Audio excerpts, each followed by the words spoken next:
ne vous inquiétez de rien. Vous devez sûrement vous dire dans votre tête que c'est impossible de ne pas s'inquiéter dans le monde dans lequel nous vivons, car il est difficile de ne pas s'inquiéter quand on perd son emploi, quand on rate un examen, quand il nous reste pas beaucoup d'argent dans le compte et qu'on sait pas comment on va payer le loyer, ou pour des choses bien moins importantes. On a toujours tendance à s'inquiéter. Mais je vous dis que vous ne devez pas vous inquiéter, car Dieu gère votre vie, il connaît vos besoins, et il ne vous laisse jamais tomber. Dieu vous connaissait déjà avant même que vous ne soyez né. Il vous aime, et vous a prévu une vie remplie de succès. Bon, tout d'abord, le fait de vous inquiéter ne va pas résoudre vos problèmes, cela va seulement vous faire embrouiller vos pensées. Le stress et l'inquiétude vous rend seul, car vous vous sentez responsable, vous croyez que tout ce qui va suivre va dépendre de vous seulement. Mais je vous dis que l'inquiétude est un manque de foi, cela montre que vous ne faites pas confiance à Dieu, que vous ne lui laissez pas gérer votre vie. Mais cela est normal dans notre société, on a tendance à penser en une seule dimension, la dimension terrestre. Mais il faut penser à la dimension spirituelle aussi. Il faut penser au-delà de cette vie terrestre. Lorsqu'il vous arrive des ennuis et des problèmes, et que vous commencez à vous inquiéter, ce que vous devez faire, c'est de vous retirer dans un endroit calme, et de prier.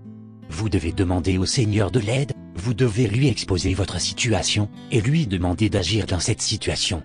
Votre prière doit être sincère, et vous devez rester concentré, c'est-à-dire de ne pas regarder son téléphone quand vous recevez un message. C'est d'ailleurs par ces moyens que le diable agit, il essaye de vous déconcentrer dans votre prière pour que vous arrêtiez. Du moment que vous avez fini votre prière, vous devez avoir la certitude que Dieu vous a écouté et qu'il va s'occuper de la situation. Avez-vous remarqué que lorsque votre prière est finie, vous ne ressentez plus d'inquiétude? Si c'est le cas, cela veut dire que vous avez été en communication avec Dieu, et qu'il vous a écouté attentivement. Donc à ce moment-là, votre situation va s'arranger. Mais sachez que quelle que soit votre situation, vous allez vous en sortir à l'aide du Seigneur. Et si quelquefois, vous ne comprenez pas ce que Dieu nous fait, sachez que les plans de Dieu pour votre vie sont bien plus intelligents que vos plans, car l'homme n'est pas intelligent, vous ne pouvez pas élaborer des plans comme ceux de Dieu. Mais au fur et à mesure que vous avancez dans le temps, vous commencez à comprendre les plans de Dieu, et vous vous dites que c'était vraiment intelligent. Et rappelez-vous surtout que notre premier but sur cette terre est de chercher le royaume et la justice de Dieu. Rien ne sert de s'inquiéter pour cette vie, car on sait tous que dans tous les cas, on ne sera pas éternel, on va bien mourir. Mais je pense que le plus important c'est d'accomplir notre devoir sur cette terre.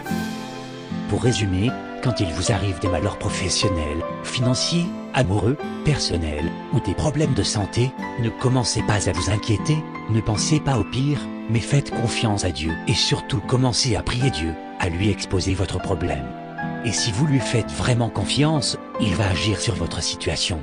Et si vous ne comprenez pas ce que fait Dieu, c'est-à-dire qu'il vous arrive d'autres malheurs, ou la perte d'un proche, etc., sachez que les plans de Dieu sont bien plus élaborés que les vôtres, alors suivez ces plans et ayez confiance. Amen.